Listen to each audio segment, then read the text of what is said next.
आपको कराची ले चलते हैं जहां पर डॉक्टर इस वक्त प्रेस कॉन्फ्रेंस कर रहे हैं। वो एक आम कैरियर की तरह रहता है, लेकिन he has got the virus जो कि एक्सासर्बेट कर गया है उस वायरल मेनिंजाइटिस की वजह से। तो लो इम्यूनिटी में हर आदमी को कोविड का टेस्ट बहुत ज़रूरी है अस्पतालों में दाखिले के लिए। इसकी वजह नहीं देखें वैसे तो शायद आपने सवाल करने की वजह से एक सवाल किया है, वरना सहाफ़ी हजरात को तो ये बहुत अच्छी तरह इसका जवाब पता होना चाहिए।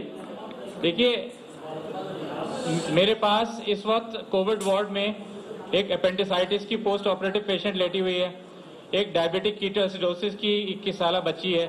उसको कोरोना के कोई सिम्टम्स दूर दूर तक नहीं है, लेकिन उसूल अस्पतालों का ये है, इसी तरह और भी मैं मिसालें दे सकता हूँ। उसूल अस्पतालों का ये है कि अगर आप किसी पेशेंट को अस्पताल में दाखिल करेंगे तो अगर आपके पास अलग-अलग कमरे हैं आइसोलेशन तो ठीक है, लेकिन जनरल वार्ड में करेंगे और ऐसी जगहों पर जहां डॉक्टर्स पीपीई नहीं पहने हुए तो डॉक्टर्स को मरीज से लग सकता है और फिर मरीज डॉक्टर दूसरे मरीजों को लगा सकता है। तो अस्पताल में एडमिट होने के लिए ये शर्त शुरू से दुनिया भर में थी, सिर्फ पाकिस्तान में नहीं थी, कि आप कोरोना का टेस्ट करा लें। उससे फर्क क्या पड़ेगा कि आपको बता दिया जाएगा कि आप ए वार्ड में जाएंगे या बी वार्ड में। दाखिले की किसी को कोई इनकार नहीं कर रहा। अस्पताल में हमारे एक थिएटर है जिस वो इंटरकनेक्टेड है, 5 रूम्स हैं उसमें, वो 5 रूम्स इंटरकनेक्टेड है।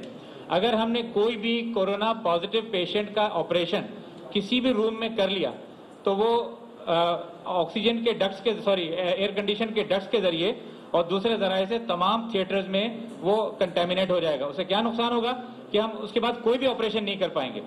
तो ये टेस्ट इसलिए कराया जाता है कि अगर आप वो लाख कहते हैं, उनको समझाते भी हैं कि भाई आपको फ्रैक्चर हुआ है, आपको अपेंडिक्स हुई है, कुछ भी हुआ है, करा इसलिए रहे ताकि ये तय करें कि आपको इस वार्ड में रखना है या इस वार्ड में रखना है।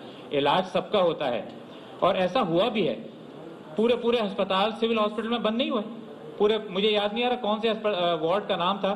1-2 पेशेंट वहां दाखिल हो गए अनएक्सपेक्टेडली, पता नहीं था, बाद में एडमिट हो गए। उनसे डॉक्टर्स को लगा 12-12, 15-15 डॉक्टर्स और नर्सेज जो है वो इन्वॉल्व हो गए, काम करने को अमला नहीं, वो वार्ड बंद करना पड़ा। ये इसलिए करवाया जाता है। दूसरी वजह सुन लीजिए कि पेशेंट्स डरते क्यों थे। डरते इसलिए थे कि जब इंतकाल हो जाता था किसी मरीज का तो उसकी जो पुराने एसओपीज थे बरियल के, वो बिल्कुल गैर मुनसिफाना और गैर साइंसी थे। वो हुकूमत खुद ही उनको जो है कहीं गुस्ल वगैरह के बाद तदफीन कर देती थी।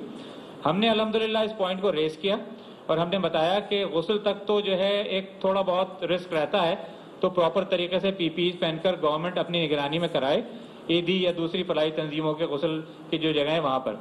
उसके बाद खुद कहीं अपने किसी दूर दराज कब्रिस्तान में दफन ना करें, बल्कि मैयत को लवाहिकीन के हवाले कर दें।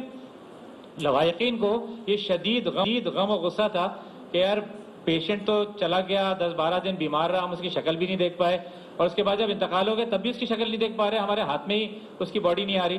तो ये अल्हम्दुलिल्लाह जब से सिंध में ये ख़त्म हुआ है, कराची में कम से कम, अब मुझे नहीं पता कि कोई ऐसा वाक़या हुआ हो, उसके बाद से लोगों के गम और गुस्से में भी कमी है। ये करने का काम किसका था?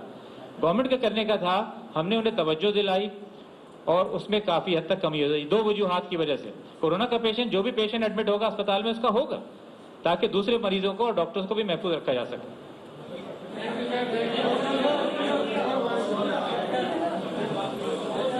अब से आप ये मनाजिर देख रहे थे, YGA एमा और डॉक्टर्स की जानिब से प्रेस कॉन्फ्रेंस की गई है और हुकूमत से हेल्थ एमरजेंसी लगाने का मुतालबा किया है डॉक्टर्स की जानिब से। और ये कहा गया है कि ताजिर हंगामा करें तो कारोबार खुल जाता है, ट्रांसपोर्टर्स हंगामा करें ट्रांसपोर्ट खुल जाती है। एक्सपो सेंटर में कुछ नहीं हो रहा, हुकूमत गूंगी और अंधी हो चुकी है।